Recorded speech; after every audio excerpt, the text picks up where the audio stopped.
would just like arrive and I felt like I'd already lived 10 lifetimes. True story. That is, yes, I agree. But Like you live a whole nother life before you even get to work. yeah, Yeah, no, this is so true. yeah. Okay, well, welcome, everybody. Welcome to Icons at the Table. I'm your host, Hannah Elsey, and I'm the founder of the Iconicity Movement, the Next Era Wealth Community, and the Iconic Life podcast. And I'm so glad that you're here. Mhm. This is a space where we gather intentionally around the virtual tables with our coffee, our tea, whatever, our water, kombucha, whatever makes us happy, for some real like conversations about like what it means to truly live a life of calling, of wealth, of joy, of purpose. I created this series of lives to promote a little bit more conversations around the topics of community, collaboration, holistic wealth, and I Mhm. called it the icons at the table because I really believe something deeply. You guys know me if you've been around my spaces at all. We are not meant to build our iconic lives alone. And we should be coming together and championing each other in our work and our lives and our like walking together, right? And the things that I do in my work, I use one of my frameworks as the icon method, right? Which stands for identity, calling, overflow, and network. And these conversations here will touch not only on the first three pillars, but really focus on that last pillar, the network or community. Mhm. Because we are created for fellowship, for community, for doing life together. I think particularly as women, but men too, right?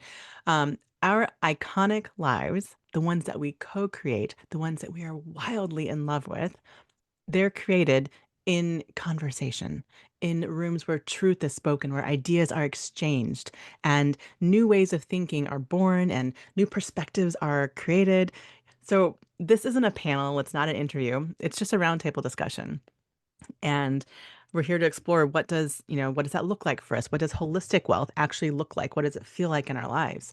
Wealth of resources, of relationships, of our time, of our freedom, our faith, our impact, our health, right?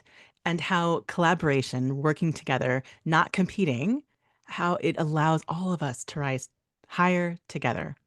And like I always like to say that old adage of, if you want to go fast, go alone. If you want to go far, go together. And I always switch it up. I say, if you want to go fast and far, go together, right?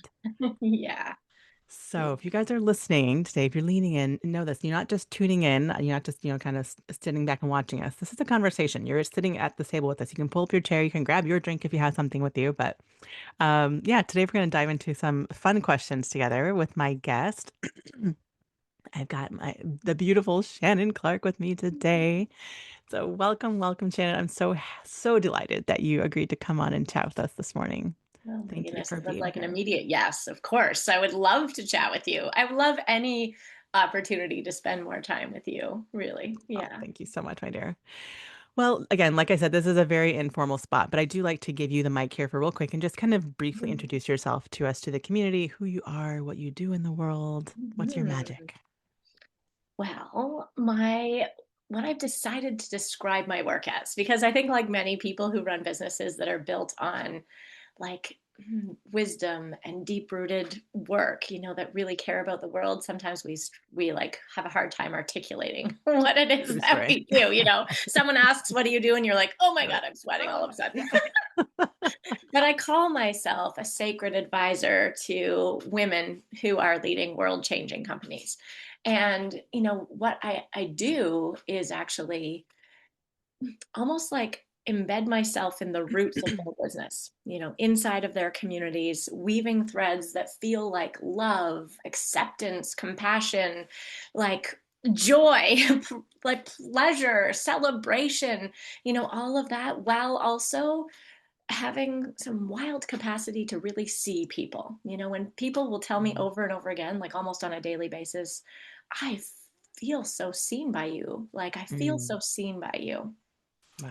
But what that does when someone feels seen is that they aren't just seen as who they are now, but who they are really meant to be, and the decisions that they then get to make in alignment with who they are, who they are and what they're really growing in towards. So that's what I do. I'm a mom. I have two boys. I'm married to a guy in the military. He is currently away for a year. So I'm like really deep in the throes of solo parenting, which has been Mm, a really interesting lived experience of the importance of community. People say often, like, I don't know how you're doing it all. And I'm like, I am absolutely not doing it all. I'm not doing it all because I have a lot of people helping me with a lot of different things. And yeah, I think we forget, like, doing it all isn't a thing that we should strive to be. Why are we striving to do it all? No, let's yeah, just never try and aim for that. I agree. But I'm a poet and a storyteller. I love to tell stories, so I'm sure you'll hear some as we Yes, in I our love your conversation. stories and I love your poetry and I love your heart. And Shannon, I like everything you just said. Like, this is why I asked you to come on because like I resonate with you so strongly. Like every one of those threads, like, that even that comment to like about being seen that I hear often as well. And that meant so much to me. I know personally, like when people saw me, Yeah, I mean, I can still take I can go back to those moments when I felt seen. yeah, And it was so vital to my ability to move through whatever I was going through at the time or to be successful or whatever, what have you, if it was a hard time or even a good time, right? But the people who truly saw me, and I know what that meant to me, and that is what I have always attempted to offer in my work, both in these spaces and in my work as a nurse midwife, right, is to see the woman usually in front of me, mhm, right? yeah, Um, yeah, and it's so because I think, and I think we can attest to this, like so often you mention even like, why are we trying to do it all, right? And I think it's one of those masks that we hold up or those things that we put on ourselves that is not ours to carry. And why are we doing that to ourselves? So you can see behind the mask and you can let go of some of those things that are just like crushing us under the absolute, like, there's no way you could do it. There's a lot of freedom there. And that's, I think, when we get to really expand into what I called our iconic lives, right? Like into who we're actually here to be and what we're here to do, because we get to like drop all of that nonsense that is like keeping us stuck, frustrated, scared, all the things, right? yeah. So yeah, I love all that you just said there. Uh, so how old are your boys? Actually, I meant to ask you that. They are 12, almost 13, and 9. Okay. Okay. So you've got the middle school, Middle end of school, elementary elementary. school. Yeah, That's a fun age. So I it's love great like fun. that kind of like wobbly kind of like coming out of little kidhood, but not quite a big teenager yet. And I yeah, know. they still There's got a lot of it's sweetness just to them. there's a lot of sweetness and sometimes sassiness. Oh yeah. Well, my 3-year-old is sassy, beyond bit sassy. So I'm Oh, like, three okay, is right? the I mean, it's sassiest age. Three is the sassiest age. it's so sassy, especially when she's the youngest of seven. I don't even Gosh. know. Like, wow. I think she's going to rule the world, but that's great. We love it. It's just sometimes hard to, work with that at a 3-year-old. But Yeah. anyway, I digress. But these are the things that matter. Yeah. Okay, so back to the community stuff. So you kind of already touched on a lot of it, but I want to see if you can just dive even a little bit deeper into this. And I'm curious for those who are listening as well, or if you're watching this later on, you can add to the comments as well. But like, what does when we strip away all the buzzwords, all the things, like Yeah. what does community actually mean to you in your day to day? Like how do you intentionally cultivate that in your life, in your work, in your solo parenting right now as your husband's away serving? Like how do you build that? How do you yeah, what does that look like to you? I have a very specific way of imagining community in my mind. So I didn't mention this in my intro, but I am obsessed with trees and the forest and nature. Nature in general, I find is like our greatest teacher. You could walk out your door and really access any wisdom that you need is already represented in nature. And forests, the way that they grow and thrive is in community. We're surrounded by community all the time. If you walk into any little section of forest, you are in a community. And the community that you're inside of there is really mostly underground. it's mostly invisible. It's in the root system that forms these like networks underneath the surface that is thriving, that is passing information, that is helping one another. You know, the science of trees, I know it gets super nerdy, but like the So science cool of though. trees and how they communicate with one another is undeniable. It's Yeah. through the roots, it's supported by all these organisms. And, you know, when I think about how humans move, we do not move like that. We do not imagine these like not deep roots. You know, I think about, for example, people will often say like deeply rooted in my community. I've moved 56 times in my life. I am not deeply rooted. The longest place that I've ever lived is 6 years. The idea of deep roots feels very Strange. Mm. attainable. You know, if Yeah. I even if I lived in the same place for the rest of my life here, it's nowhere near enough time to form deep roots in my mind. But roots are not deep always. They're deeply intertwined. So when I think about Mm. community, I think of deep weaving of connection, deep sharing of knowledge, you know. I am held as much as I hold others. And if we circle back to the like ideas that women have and the ways that we live our lives, if we're speaking up with women here at these tables, women tend to forget to allow themselves to be held as much as they hold others, you know? Mm. And community, when you're really, really living as though community is that network under the surface, there's no denying how strong that feels. You know, right now you'll see me like if you were watching this live, but if you're listening on the podcast, my fingers are Intertwined. like put my fingers together. Do it, Hannah. Intertwined. Yeah. Challenge. Put your fingers together, and I want you to like pull apart, like pull.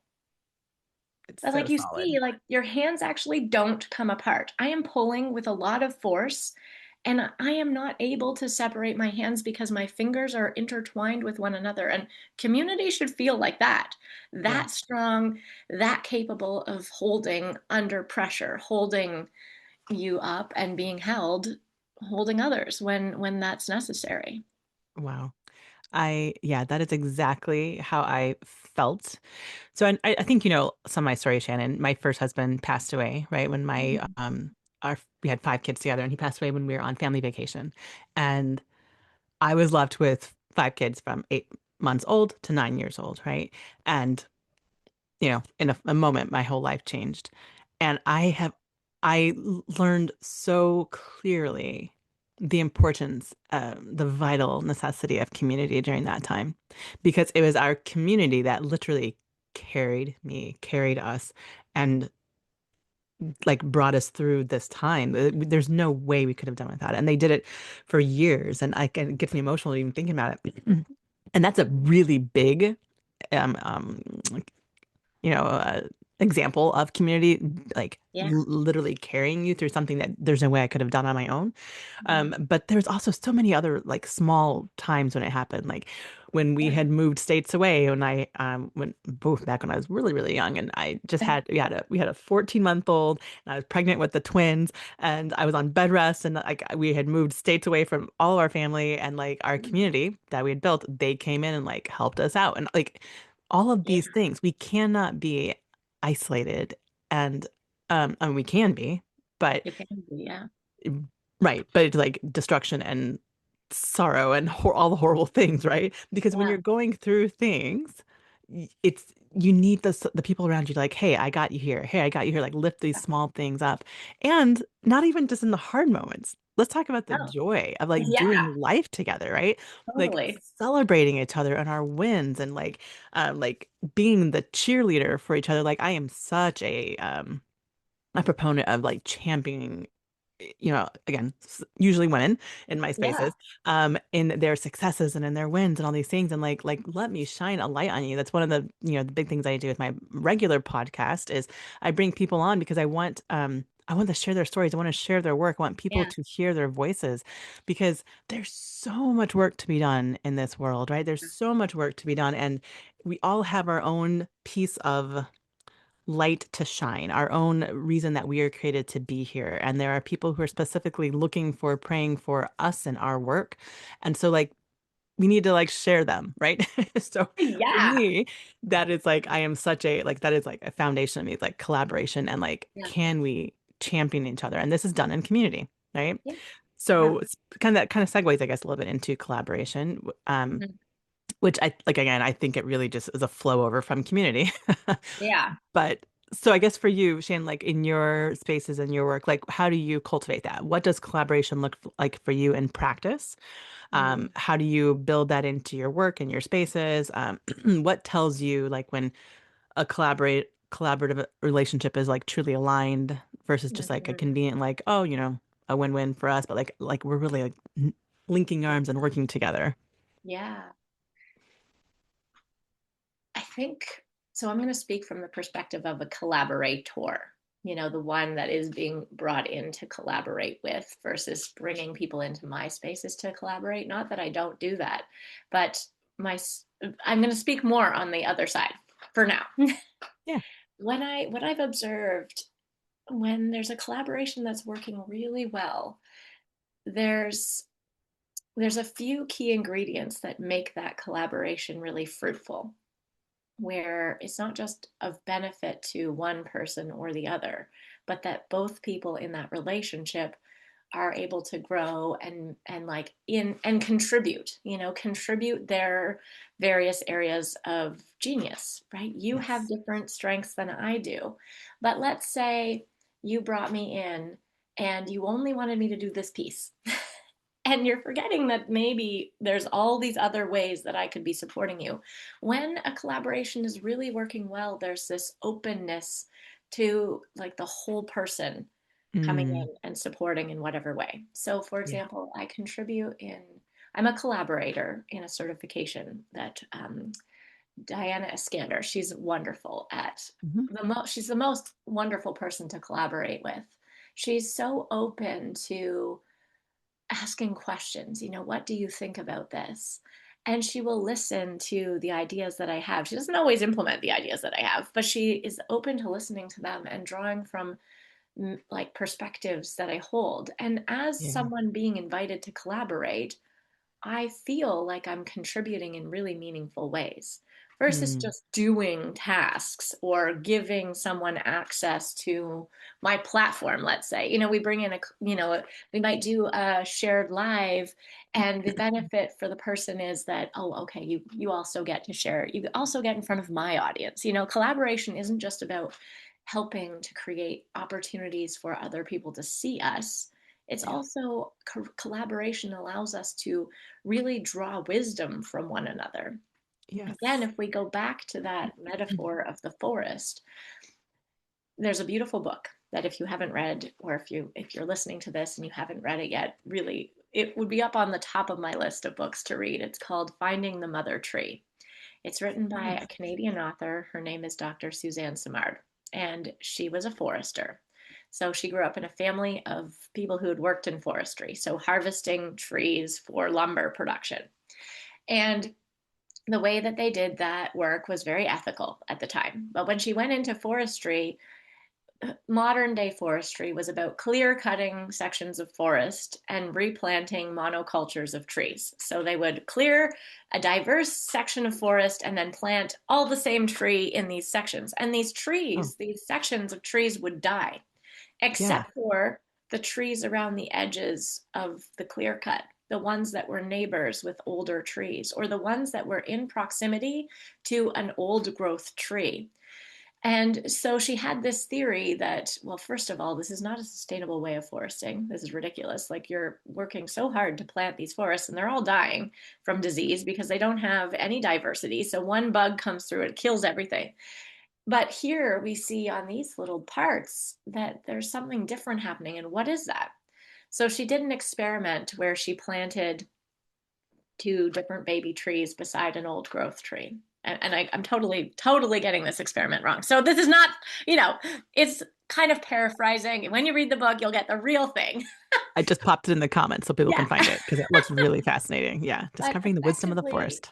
so she planted one tree that was the same species as the original old growth tree and one tree that was a totally different species.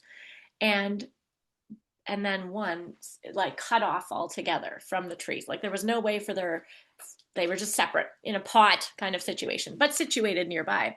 The trees that were, it didn't matter if it was the same species of tree, the tree that was connected to the old growth tree, they thrived, where the one that was separate all by itself did not. And what was Mm. happening under the root system was that information was being shared. Information, trees share information about, disease that's coming, how to thrive in storms. They have capacity to share a wild amount of information. But, in collaboration, we do actually need to share with each other. And sharing with each other also requires that we be willing to receive. Mm. When collaboration doesn't work well is when someone is closed off or Yeah. defensive about the information that they might be receiving from the other person. No, I don't want to do that. I don't want to try that. I am really happy with what I'm doing over here. No, I've done that. I've tried it. It doesn't work. We're not doing it. In that really stymies any capacity for there to be this open dialogue, this back and Mm. forth, that like it's almost as though you're putting yourself in this pot and you only want to receive information that supports what's already there. That's not Mm. collaboration. That is No, not collaboration. that's Collaboration is a willingness to hear what maybe you don't want to hear, a willingness to be open to receiving unexpected bits of information that change your perspective on how you're doing your work or how you're leading your life or even mm. how you're raising your kids. Here's an example from a family perspective. I don't know if all the people in your community are entrepreneurs, but let's say we're also entrepreneurs and maybe mothers Yes. because that's likely. Yes. Okay, so I have my little 9-year-old, and he's been having a tough time with the fact that his dad has been away. It's been a very Mm. destabilizing year for him. It's like his father tree is just gone from his day-to-day experience. It's been very destabilizing. And what that has resulted in is like difficulties in social connections. He has a hard Mm. time with friendships, and he's maybe making poor choices when he goes over to people's houses. He's farting too much and his pants are off and he's not listening, and so Yeah. he had been going over to this friend's house for months, literal months, and I didn't hear a lick of anything about his behaviors at all until I brought up that I had heard something kind of by proxy from another mom about challenging behaviors she was seeing from Patty. And I was telling this mom friend of mine, oh my goodness, I'm so mortified. Like Patty's been going over to their house for months, and I'm only hearing about it now. I wish I'd known sooner because I could have then supported someone. I could have supported her, I could have supported him, I could have done something to change this dynamic, but I didn't know.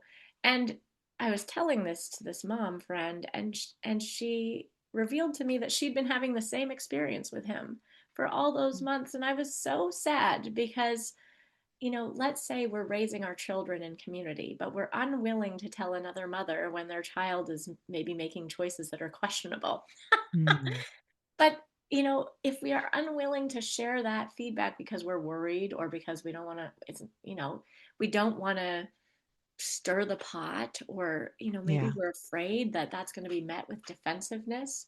In the end, what I did was interview all the parents that Patty had been going to visit to see if they were seeing similar things or if it was just in some environments, so that I could really Mhm. discern, is this a global pattern of behavior or is this like a person with a funny dynamic with that one friend? And it turns out there were circumstances where none of that was happening. So Yeah. when we actually look at collaboration and sharing of information, and we approach that information with a willingness to be curious Mm. and like go deeper, ask more questions, draw more wisdom before we make a decision or make assumptions or let our feelings get hurt. I actually, did get pretty hurt. My feelings were hurt for a while. And I had to get Yeah. over that. Why Yeah. wouldn't you tell me? I felt hurt. It's natural to feel things Yes, inside of the exactly. relationships, but we need to move beyond those initial feelings so that we can hear the wisdom that's underneath. This is a Yeah. very long answer. I know I love it though. There's so much nuance to it because there's a lot of things that you actually that brought that were brought up there because well, one, the feelings, like it's okay to because I think like you said, they're afraid to maybe stir the pot or like be met with defensiveness or whatever. And there's a lot there. 'Cause I could you could kind of see it from both sides maybe because if you were the one who and like I'm afraid to kind of like come and approach my friend and maybe make her feel like I'm judging her child or her parenting or something. But there's so much there because it's like it's about me, right? As opposed to this is not it. Like, am I settled in who I am and I'm okay in who I am? Like there, that really comes down to that the identity part that we always talk about, right? Right? Yeah. Because if we're centered and we're okay and like who we are and we know we're coming from a place of love and like and it's okay, like and it's okay that I can hold the feelings that might come at me. It's okay, knowing that it's nothing to do with me, right? That's one thing. But then also from the other side of it, like you said, it's okay to have the feelings, like your feelings were, hurt a little bit. And like I think we are so like we want to always be on the everything's great and everything's good, and we're afraid to dip into the dark of things sometimes, right? Well, And afraid of and I would say that I was conversations. Yeah. also the same, right? I mean, I'm a human, we're all humans, right? But that's part of the maturity, I think, of growth, right? Of becoming, Yeah. of growing, of maturing. Yeah. Because I I definitely was that woman before, or like I um always wanted to say like I don't want anything bad to happen. And since walking through a lot of things, including losing my husband, right? And losing my dad and losing my sister and things like that. And it's like, wow, I do not pray or wish for everything to be great and no bad things to happen anymore. It's not that I want bad things to happen. However, I have experienced and lived and learned that there is so much beauty that can come from growth through the hard part of it, right? Because it's only in experiencing the absolute depth of grief and brokenness and things like that, that we truly, really grasp the like exquisite beauty and um experience of the highs as well. And I think there's such a beauty to like it's again, it's so funny because I struggle with this. I've talked a lot about this. Like I don't say that I wish bad things to happen, but I have seen such beautiful things come through my life and through my children's lives and through walking the experiences that we have walked. And I always kind of talk about it as in like looking at one of those beautiful tapestries like that are like on the walls and like the castles like Mhm. overseas and things like that. These beautiful, majestic like pieces of art, right? Or just even like a painting, an art, Yeah. right? But like there's like, you're like, wow, like the overall thing is like so amazing. Like it's so like breathtaking to see this beautiful, exquisite creation of art. But when you look at the details, there can be like um there's like dark parts or there's like looking at painting, like there can be like chunks of paint here and like things, and you look at the little tiny pieces, you see there's a lot of things that are not like quite beautiful. They're not Yeah. pretty. Maybe they're even ugly or like, but when you step back and you look at it and the like juxtaposition of the two together, it makes this beautiful, exquisite tapestry of art. Mhm. And that's how I kind of feel about like what like the hardships that I've gone through have really created this absolute beauty of like um the difference between like the two, it melds together and like the depth of the dark makes the highs of the lights and the brights so beautiful, exquisite, like all together makes this amazing piece of art. Mm. And there's so much to be learned there, and it's okay to do the hard and to walk through the hard and not to turn away from it or to pull away from it in fear because of what does that mean? And like, Yeah. and the feelings are okay. And it's Yeah. okay, but then you also get to move through it. We don't get stuck in the thing, right? We do the hard and we move through it and we allow it to create something beautiful in us. Yeah. And that's the choice we get to have. Yeah. Because we Yeah. don't get to choose what happens to us in life most of the time, right? But we do get to choose what we make of it and what we do with it. Yeah. And that is powerful. Yeah. Mm. Yeah. Yeah. I think we could have a whole other roundtable conversation on the beauty that comes from difficult moments, like Yeah, the beauty that comes on the other side of grief when you allow for yourself to journey that way. We to could really journey. go on a Yeah. whole long conversation about that for Yeah. sure. And it's not, yeah, it's a whole nother conversation. I'm like, I want to go and like, oh, that's like another hour, at But I least. think So, what's really important here when we think about community and collaboration, and we're thinking about challenge, really, like that's what you're talking about, is like challenging moments. We don't actually have to label them as challenging moments. We could label Mm, them as moments. Life yes, is not easy or hard, it's just life. it's just Death life. and grief, we're afraid of it because we don't talk about it. We don't talk Yes. about death or grief in our culture. Or, I Yeah. mean, I'm Canadian, we are like very, we don't talk about anything that's really actually real. We talk about the weather a lot and, maple syrup. Right, right, right. We really spend a lot more time talking about the weather than we do talk about grief and death and like conflict and challenge and Yes. the real shit, right? The real shit. This is just Yes. life. It's just life. It's just life.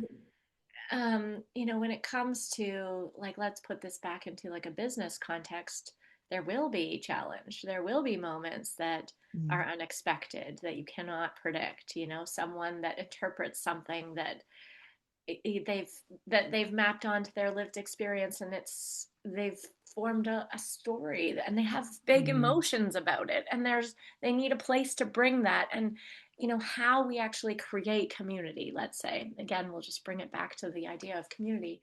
How welcoming are we? How open are we for people to bring their real selves with their real yes. life experiences to the table, and be Yeah. met with non-judgment, Yeah. be met with non-judgment. That, when I think we can have more of that, then we begin to really just move so much faster, so much farther. So true. I'll give you another little example. I really think that sometimes these conversations require an example, right? Like, if Yes. the idea of community, just talking about it is lovely, but like, what does that Hmm. actually mean? So again, Exactly. I'm going to use my little 9-year-old. His life. So he plays competitive hockey, which is Oh. a lot. It's a lot of time. So, like, 6 days a week, he's playing hockey. And my other child also plays hockey. And sometimes I have to be in two places at once. So, most of the time, I cannot be in two places. I literally cannot. So, we have many, many friends who are willing to help us with driving. And last week, we had one of our neighbors was going to drive Patty to his goalie clinic, and they were late, and they were late, and they were late, and we were like, where are they? Are they okay? They have a little guy who's too young to stay home by himself, and his mom was stuck in traffic coming home from work, and the dad had to be with the little guy, so couldn't just leave and come pick Mm, Patty up. And they were just like over here stressing about getting there.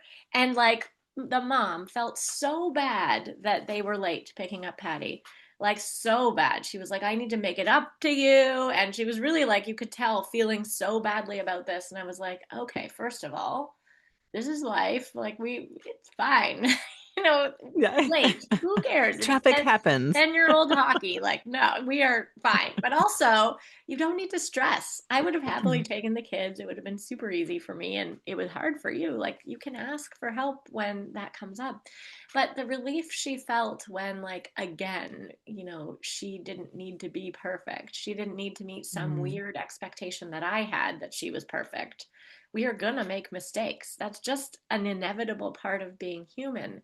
So, in communities in general, whether you're a community member, or you're a leader of a community, or you're in a family, you're with friends, you're raising kids with your neighbors, you're gonna F it up. You're gonna make a mistake. You're yes. gonna be late for pickup. You're gonna forget a kid at a hockey arena. I literally did that. I forgot someone else's child at a hockey arena. Thankfully, there was another parent who brought it, like, but it's gonna happen. You're gonna do these things. And Yes.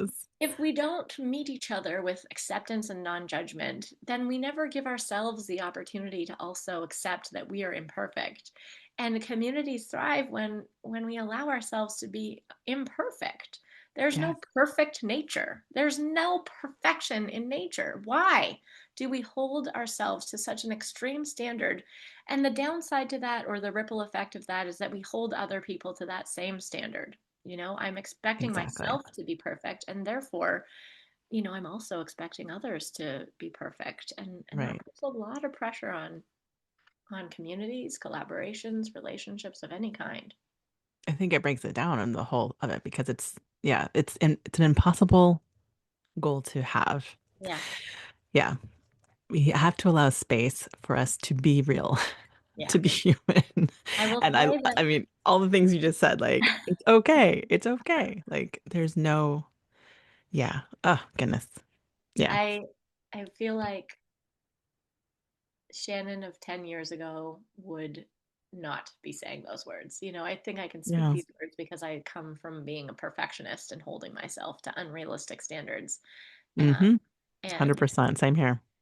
it's a really fragile place to be. It's very difficult to maintain that over time, especially when all Yeah. of a sudden you put kids into the mix because there's nothing perfect about parenting for Oh my goodness. I Yeah. wish someone had So said much that. grace needed. Yeah, 100%. Yeah. Yeah, I always say I definitely I called myself a type A person with a badge of pride for it because it was like that was the way to be, right? I Yeah. was the 4.0, high achiever, all the things, right? Because I Yeah. could. Yeah. So, and again, nothing against my family of origin, but that was like the thing ex offered as expected, right? Yeah. Like this is the way to be successful is to do well, all these things, whatever. And again, nothing against my family of origin because they actually also gave a lot of grace as well. So Yeah. though there were high standards, there was also a lot of love and grace. So like, Yeah. all's well there. But that is what I internalized and brought as like, oh, this is how to be good as a human, Yeah.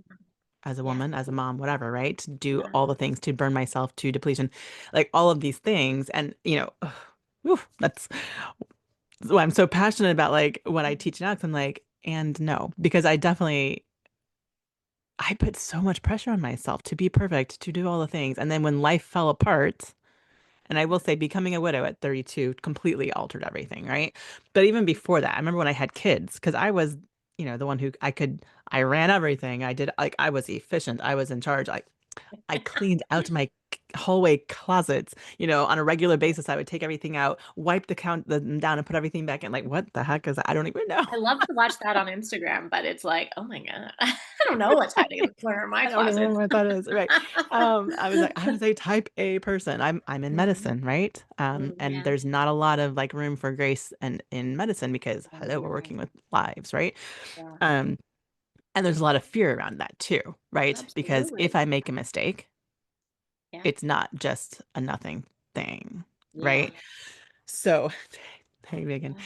Yeah, so it's so interesting to kind of like come through that. And again, like I remember like I couldn't even be comfortable like sitting on a couch if my husband came home or walked in because I Yeah. should be cleaning, I should be doing something.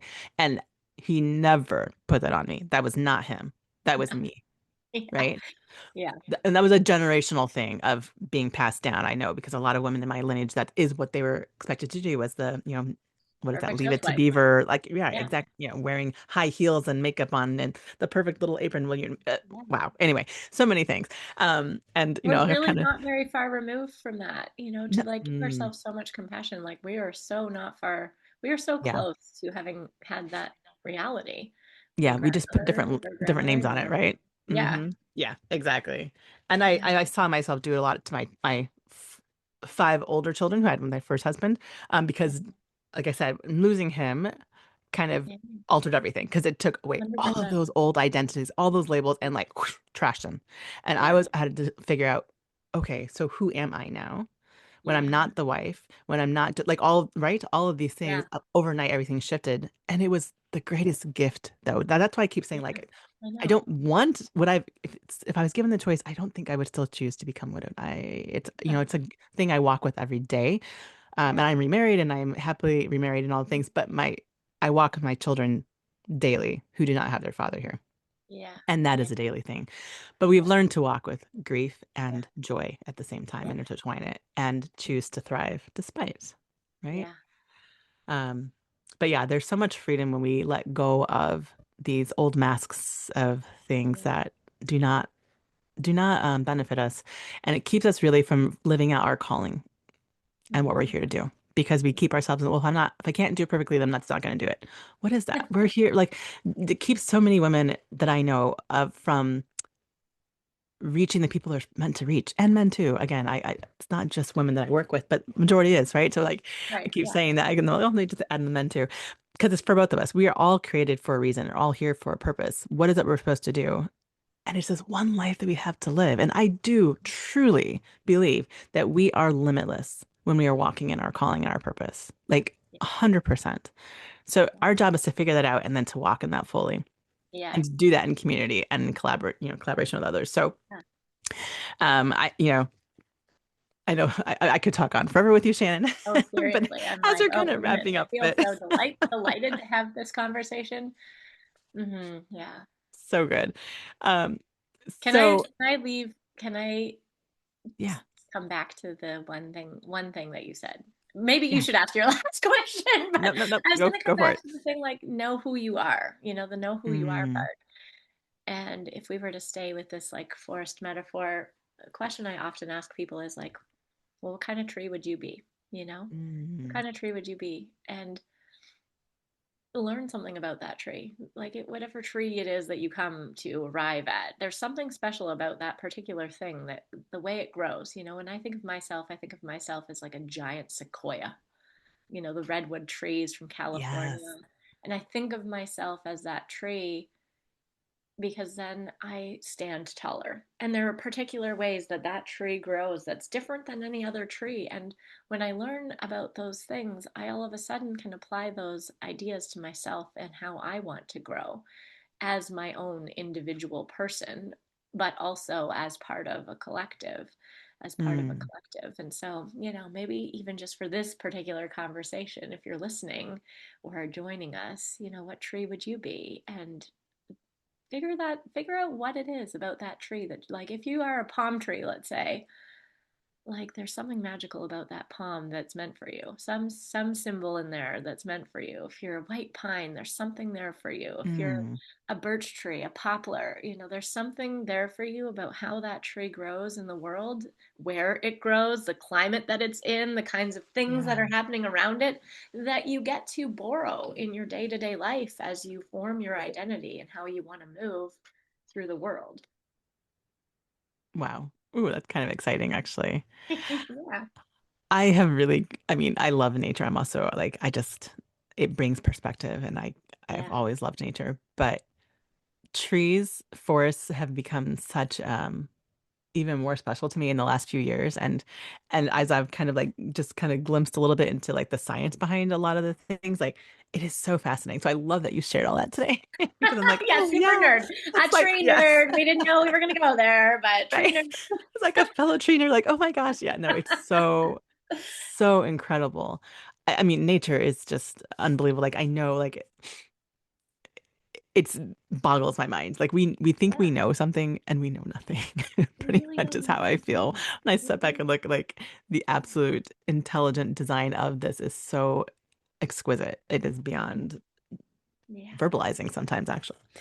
it But is. yeah, I think that's really exciting. It's kind of like feel into that, or like kind of what kind of tree would you want? Are you meant to be? Would you want to be? And then learning about that. I think there's actually a lot of power Like, in figuring that out. So how do something those for you trees guys to think about as survive? you're In, looking at that.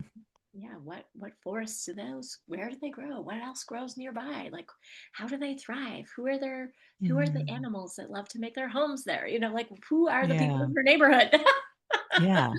Yeah, Oh my goodness. And what properties of that tree? Like there's oh goodness. I'm also a big like I'm very much into holistic like wealth things, yeah, and yeah, essential oils are like yes, unbelievably like again mind-boggling, hard to even verbalize the yeah, absolute exquisite nature of these creations. And like the different tree oils are so powerful, and again we just yeah, barely scratch the surface of what they can do or what they're meant to do. But when yeah, you look at like these trees that are like some of them centuries old, right? Like the hinoki trees and things like that in Japan, like oh my goodness, like it's just so incredible. yeah, But like even the like emotional effects that a lot of these tree oils in particular yeah, can have, like it yeah. is, yeah. It's Again, we pretty we wild. could go on and on about this. I'm gonna I get all know. nerdy about these things, but Yeah. so amazing. Mm. I'm gonna Um, like stop myself from talking because I could go. I'm gonna stop I'm like, oh my gosh, myself. like I have a whole nother thing I want to jump into. Yeah, no, okay. Mhm. All right. Well, Shannon, it has been absolutely beautiful talking with you Mhm. today. Yeah. I truly Yeah. enjoyed this conversation. Thank you. Thank You're you for so coming on welcome. again You're and so, so sharing with welcome. us. Yeah, you did. And I Thank you hope for having me. for those of you who've been on here or watching it later that you got some real beautiful nuggets from this conversation. Um, yeah. So as we're wrapping up, Shannon, um, this is just kind of a dream kind of thing I like to kind of touch on with people I'm Yeah. working with. But if you had like 30 seconds to like just dream out loud, Mm. right? You can dream out loud. Mm. What, yes, in fact, I encourage it. What are you building towards right now?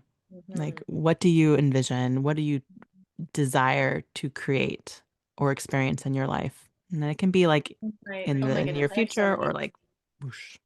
I have so many different dreams. So Hmm. Yeah, one you can dream just that pick was one. coming through as you were talking, one of my dreams. So I have a poetry collection that I am going to publish this year. That's my goal. My goal is to publish my poetry collection. It is like a wild woman poetry collection. So nature infused with women's deconditioning for our wild souls, really like Mm, taking off those masks, unboxing ourselves from the way the world would have us be. So anyhow, Wild Soul poetry collection. But in my larger dreams, I would love to like take I don't know how many weeks or months and travel to some of these ancient forests and really like draw wisdom from those creatures and write and create and birth something from that, whether it's poetry or some other something. In my business, what I'm building towards, in addition to doing this sort of sacred, like root level work with other people's businesses for my own, and I want to invite people to join me in, is something called the Grove. It's going to be coming. I'm like launching it. This is the very first time I'm talking about it with anybody. The Grove, yay. which is very much like this forest wisdom, right? We are wisdom holders. So many business spaces are one person's wisdom being, you know, we ask that person a question. They tell us what they think. Versus, we have this collective wisdom. How are we creating spaces where we can draw from collective wisdom? So in my dreams, we are um, a grove of wise women who are also wanting to Mm, build businesses that make a difference in the world in meaningful ways. And we need mm, spaces where we can draw from one another's wisdom, but not just one person's. You're not coming to the Grove for me. You're coming to the Grove for the network, for the connections, for the wisdom that's there, and really sacred people. And of course, we will get into all of the forest nerd stuff. I have visions yeah. of book clubs that are forest related and like really coming back to that natural intelligence that our bodies hold as part of nature. We have this natural intelligence that we are severed from because we've been told to think with this part, the brain part, Mm, but we have a lot more wisdom to access from ourselves. So those are my big dreams. Yeah. exciting. Mm-hmm. Yay. Is there anything business-wise, is there anything that you are launching currently or that people can who are Hmm. interested in like working with you? How can they get in Yeah, contact I with you? literally have like this week opened the doors to something Oh, called Rooted and Revered, which okay. is going to dive a little bit more into these sacred codes that are held within the sequoia trees and how we can borrow from that wisdom to help us to root into ourselves and lead like those, massive creatures whose presence alone is enough to move people to How travel all the exciting. way across the world. So right now you could just join. It's a free thing that I'm leading, and you could find it on Awesome. my Instagram. And Okay. yeah, Awesome. Yeah, because this is live for those who are on. But also, I'm going to be putting this out on my podcast on nice, Thursday. So, cool. Yeah, yeah, good. it Perfect starts timing. next week for the Yay. for 2 weeks after that. So there's time. There's time. Awesome. Mhm. Okay. You guys, this is why I believe so deeply in spaces like this. You talked about your grow, Shannon. I call mine the Council of Queens. My Council of Queens are my Yeah, table of icons that I have on Telegram. Like yeah, real conversations that change how we see ourselves, yeah, change how we build our businesses, our lives, how we change how yeah, we lead, right? yeah. This, icons at the table, it's part of a bigger movement that I'm building, right? But it's one that is like so rooted in the belief that we don't have to choose between our depth and success, impact, or our wealth. Like we get to do it all in the way that we desire to do it for our iconic lives. And our iconic life is very unique to each of us, right? Mm. But we get to create the lives that we are wildly in love with. We get to Mhm. build wealth that actually supports our families, our communities, and the futures that we are stewarding. Mhm. And if we choose to, we get to do it together in community, in collaboration. Like I said, if you want to go fast and far, go together. Mhm. Thank you guys for joining us at the table. If you're watching on the Sure. replay, leave us some, comments or whatnot. But thank you, Mhm. Shannon. Thank you for Oh, you're coming. so welcome. Thank you for having me. This was such a delight. It's so beautiful. Thank you for your honesty, your presence, and just how you just brought your voice to this place. So we loved it. Until next time, guys, stay curious, stay connected, and keep building those iconic lives from truth. All right.